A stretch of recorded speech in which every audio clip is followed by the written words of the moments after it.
You must know idiomatic phrases if you want to be fluent in English. They're the secret sauce that seasons conversation, adding flavor and depth. From apple of my eye to young at heart, these quirky expressions paint vivid pictures with words. So buckle up, it's time to dive into the colorful world of English idioms.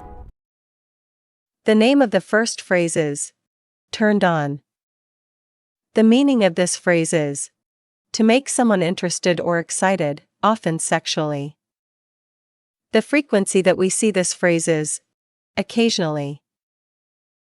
Now let's have Clara give a more detailed description of this phrase. Our initial expression is turned on. Don't let your mind wander too far. This idiom has a romantic connotation. It's about stirring attraction or desire in an individual. Consider this scenario. A stunning woman working out at a fitness center. Her charm and allure turn you on, igniting a flame of desire. It's about lighting that spark of attraction. Now, let's observe some video clips that exemplify this phrase.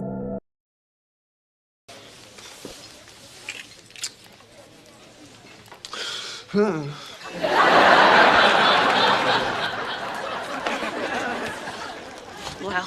there's a kiss you won't forget for a few hours, huh? Yeah. Either that or you just turned him on and sent him off to a stripper. Here, Rachel is concerned that Ross might fall in love with another woman that he is just about to meet. She decides to give him a romantic kiss so that he will remember her. After doing this, Chandler tells her that she may have just turned him on before meeting another woman. Chandler is saying that Rachel may have just put Ross in a sexual mood just as he was about to meet a beautiful woman. Mock me if you will, but it works. You show up at a club in something distinctive, scope out your target, and toss out some negs. What are negs? A neg is a negative compliment that throws a pretty woman off her game. Like, normally I'm not turned on by big teeth, but on you they work. Here, Howard is explaining to his friends how to meet a beautiful girl in a nightclub. One way that he suggests is by giving a woman a negative compliment. His example is by saying, "Normally, I'm not turned on by big teeth, but on you, they work." Howard is saying that he normally is not sexually aroused by a person with big teeth, but in this case, they are kind of sexy. Here's what you do. Just act like everything around you turns you on. What do you mean? Well, like anything can be sexy. Like, okay. Like this dish towel. Ooh. Ooh. Here, Monica is asking Rachel how she can attract a man that she is interested in. Rachel suggests that Monica act like everything around her turns her on. Rachel is saying that Monica should act like anything and everything around her makes her feel sensual and romantic.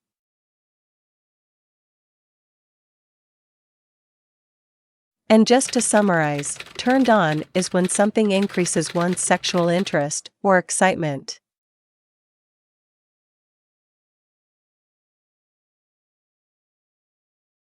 The name of the second phrase is playing the field. The meaning of this phrase is to have a number of different romantic relationships. The frequency that we see this phrase is occasionally. Now let's have Clara give a more detailed description of this phrase. Next up, we have the phrase playing the field. This idiom is all about having different romantic relationships simultaneously. Think of it like a dog having an array of toys and not knowing which one to play with. It's a fun and playful way to describe someone's adventurous approach to romance. Now let's take a look at some video clips that are examples of this phrase. Look, I gotta go. I'm on call tonight. See you Saturday. Okay. Wow, he's cute, Phoebes, but I thought you just started dating the kindergarten teacher. Oh, Jason? Yeah, we're seeing each other tonight. What, Phoebes? 2 dates in one day? That's so unlike you. I know. I'm like playing the field, you know? Here, after Rachel realizes that Phoebe is dating 2 men at the same time, she expresses her surprise. Phoebe acknowledges that this is something new, and says that she's decided to start playing the field. Phoebe is saying that she wants to start dating more people more often, so that she can eventually find that special person that she's looking for. That was a waste of time. I'm such an idiot. Don't beat yourself up. That's what I'm here for. Maybe I won't settle down. Maybe I'll just play the field. The field was just here. The field said no. Here, after Raj meets with all of his ex-girlfriends to try to understand why all his relationships fail, he decides that maybe he should just play the field. Raj is saying that maybe it would be best if he didn't just date one girl at a time, but rather, maybe he should date lots of different women at the same time. Oh, yeah, I just showed them this picture of you, and guys are throwing themselves at me. They're buying me drinks, they're giving me stuff. Next tonight? Sure, where are the seats? Wherever. I've got like 20. So will I like any of these guys? Well, you know what? I'm gonna play the field just a little bit more. Here, Chandler is trying to help Rachel find a boyfriend. After Chandler shows Rachel's picture to his coworkers, many men start offering to give Chandler all kinds of gifts if he will introduce them to Rachel. When Rachel asks if he thinks she will like any of the men, Chandler says he wants to play the field a little more. Chandler is saying that he doesn't want to introduce a man to Rachel quite yet. He wants to continue to promote Rachel to many men because he enjoys receiving gifts from all of them. And just to summarize, playing the field means to date more than one person. To avoid an exclusive commitment.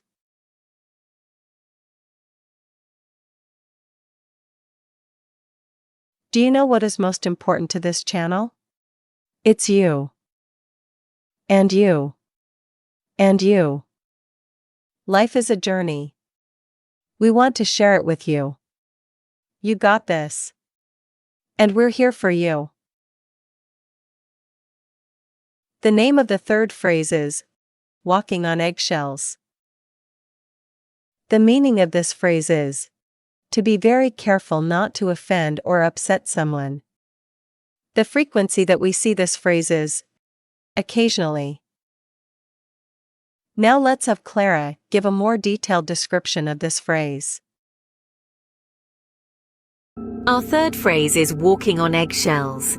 Imagine yourself tiptoeing around a grumpy boss who's known to have a fiery temper, too scared to provoke him.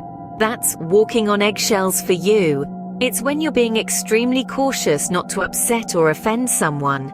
Like when you're trying not to argue with your boss over a minor mistake at work.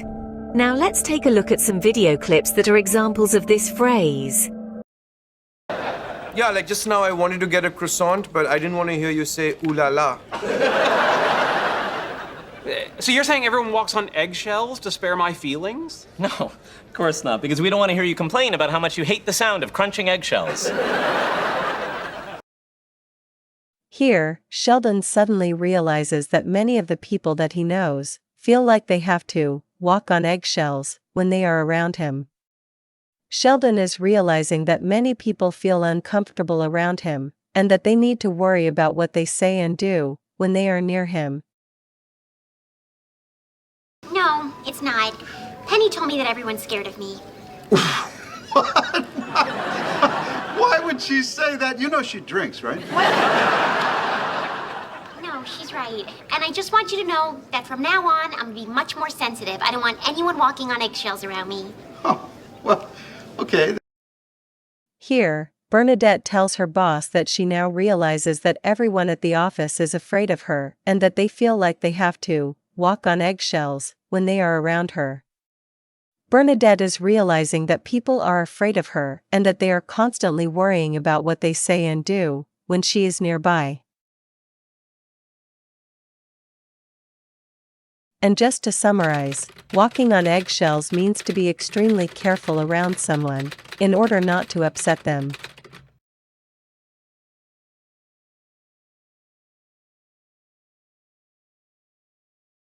The name of the fourth phrase is stood up. The meaning of this phrase is when someone does not show up to a planned meeting, often a date. The frequency that we see this phrase is occasionally. Now let's have Clara give a more detailed description of this phrase. The fourth expression we're delving into is stood up. This phrase comes into play when somebody fails to appear for a planned rendezvous. Imagine this. Miss Jennifer is anxiously waiting at the city's most romantic cafe, dressed to impress for the first date with a man she felt an instant connection with. But alas, her date is conspicuously absent. Poor Jennifer has been stood up. It's not just romantic dates though. This can transpire in various scenarios. Now let's move along to some video clips that perfectly depict this phrase. Thank you. I thought you were avoiding me. What gave you that idea? In the last 6 weeks, you've only been in my elevator once, and you didn't take off your hat. Well, as a matter of fact, I was rather hurt that night you stood me up. I don't blame you. It was unforgivable. Here, Baxter is talking with Fran in front of the elevator. Baxter says that he was a little offended that Fran had stood him up when they were supposed to meet for a date. Baxter is saying that he was a little offended when Fran did not show up for a date that they had previously arranged.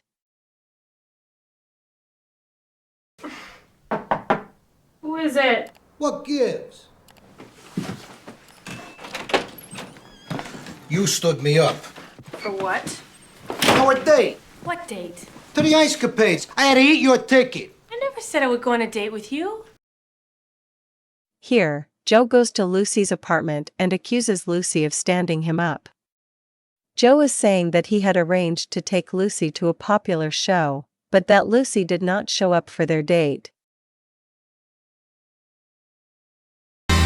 So it seemed that my prom date had stood me up, so Ross selflessly offered to take me. What a nice story. Here, Rachel is explaining to her boyfriend that Ross had helped her so much when she was stood up for her prom. Rachel is telling her boyfriend that while she was in high school, the boy that was supposed to take her to the big dance did not show up for the date, and that Ross had agreed to take her to the prom instead. And just to summarize, stood up is when a person doesn't show up for a date or to meet up with a date.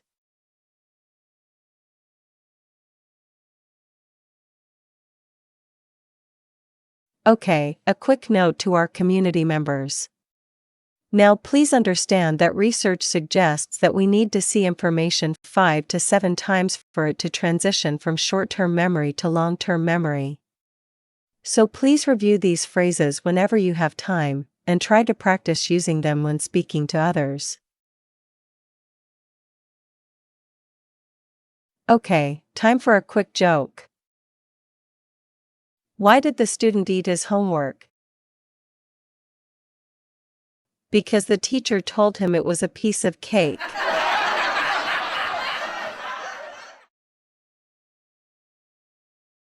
The name of the fifth phrase is pull yourself together. The meaning of this phrase is to become calm and behave normally again after being angry or upset. The frequency that we see this phrase is occasionally. Now let's have Clara give a more detailed description of this phrase. Our fifth phrase is pull yourself together.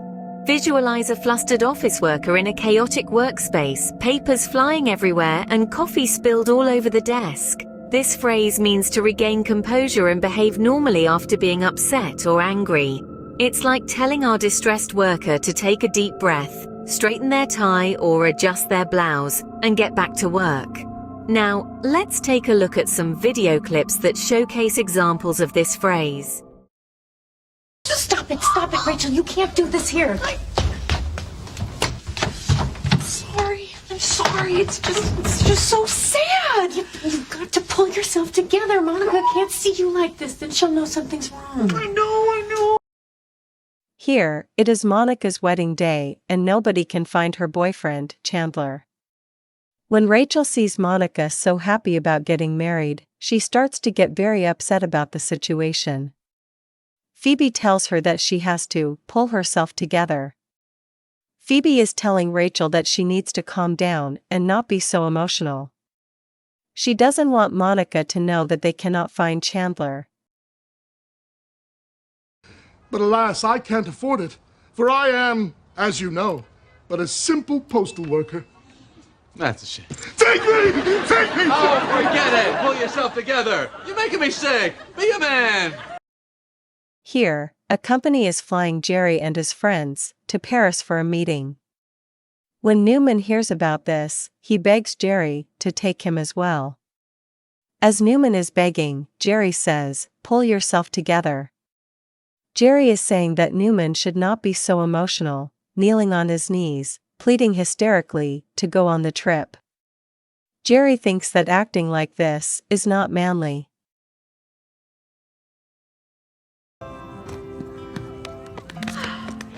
I love you guys.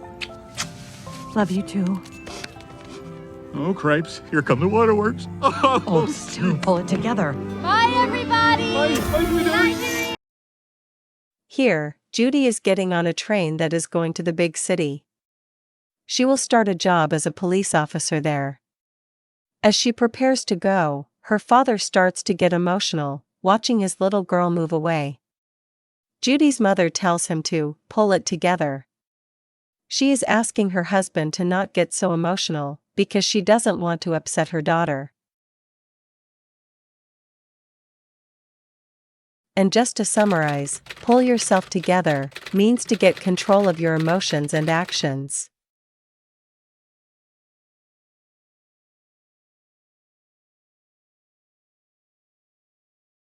The name of the sixth phrase is the other way around. The meaning of this phrase is, this is used to say that the opposite situation is true. The frequency that we see this phrase is occasionally. Now let's have Clara give a more detailed description of this phrase. Next, we have the phrase, the other way around. This idiom is used when the opposite situation is true. Let's imagine a little one putting on their shoes the wrong way.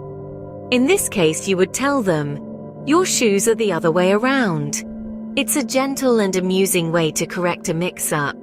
Now let's take a look at some video clips that are examples of this phrase. What's all this? Oh, hey guys. Sadly, my Uncle Ray passed away last week, but he left me his vintage sports car. Joe, that's amazing that your uncle died. But I'm really sorry to hear about the car. He means that the other way round. Here, after Joe tells his friends that his Uncle Joe died and left him a beautiful car, Peter acts like it's wonderful that his uncle died, but is unfortunate that Joe has a beautiful car. Cleveland quickly explains to Joe that Peter meant that comment the other way around. Cleveland is saying that Peter actually means that he is sad about the death of Joe's uncle but is happy that Joe got a beautiful car. No, you can't do that. Where would the chick and the duck live? You have pets? No, those are nicknames. Yeah, I'm the chick, and Chandler's the duck. I would have thought it was the other way around. Here, after Joey accidentally reveals that they have a chick and a duck living in their apartment, he quickly explains that they actually don't have pets. He says that those are just nicknames for Chandler and himself. He says that he is the chick and Chandler is the duck. The apartment manager then says that he would have thought the nicknames would be the other way around. The manager is saying that he would have thought Chandler would have a nickname like Chick, and that Joey would be called the duck. No. Listen to me. Sheldon misunderstood. What I meant was if we worked together, there'd be too much of me for you, not the other way around. Howard, if you're going to lie to your wife, don't start the sentence with Sheldon misunderstood. That's a dead giveaway. Here, Bernadette has an opportunity to work at the same school that Howard is working at. Sheldon then tells Bernadette that Howard confessed that working with Bernadette would make him feel smothered from being around her so much. When Bernadette confronts Howard, he lies and says that it's the other way around, and that he feels that Bernadette would feel overwhelmed by being around Howard so much. And just to summarize, the other way around is used to say that something is in the opposite position, direction, or order.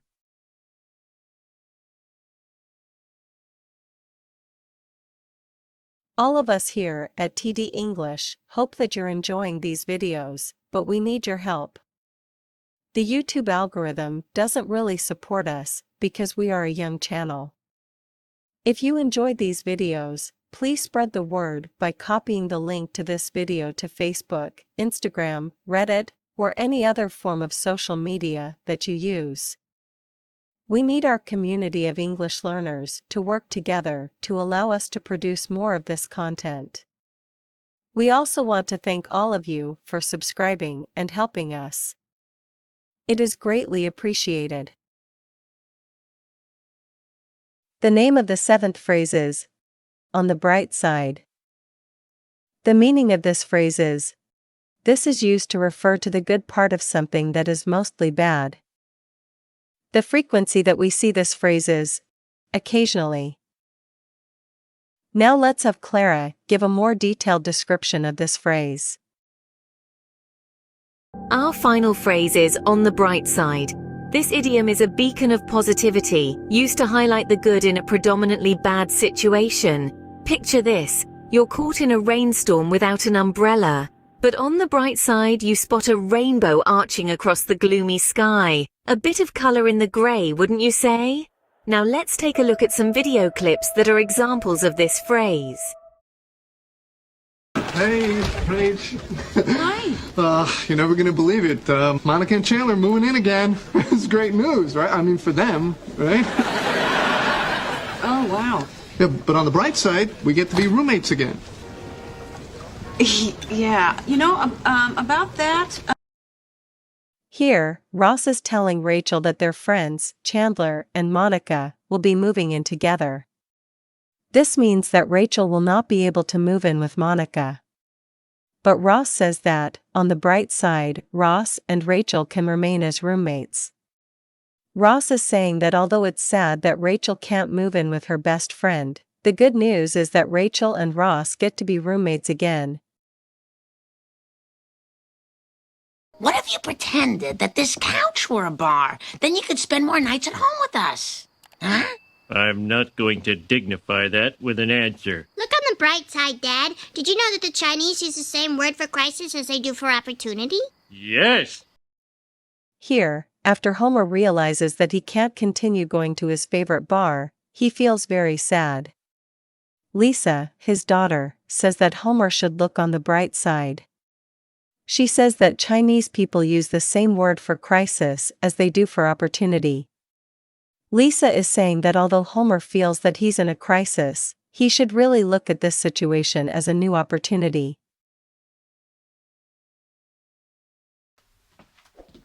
Well, that sounds awful. Now I get why everyone hates me. On the bright side, after working together for 15 years, you finally get to hear me say you were right. Yeah, you did. Here, Sheldon explains why many people are angry with Leonard.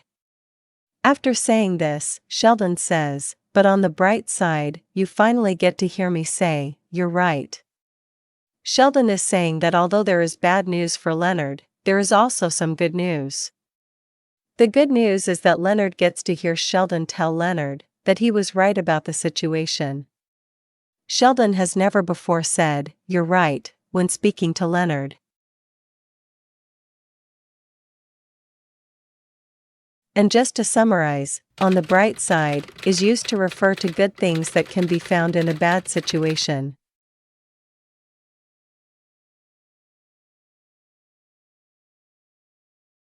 And that's a wrap on our journey through idioms. Let's take a moment to revisit the phrases we've explored today. Turned on, playing the field, walking on eggshells, being stood up, pull yourself together, the other way around, and finally, on the bright side. Each of these idioms has its unique charm and usage, adding flavor to our daily conversations. We encourage you to incorporate these idioms into your language, making it more vibrant and expressive. Remember, idioms are not just about communication, they're about connecting with others on a deeper, more cultural level. Thank you for joining us on this linguistic adventure. We hope you found it both enlightening and entertaining. Remember, language is a playground. Have fun with it. Stay tuned for more exciting explorations into the world of words in our next video. Until then, keep playing with language.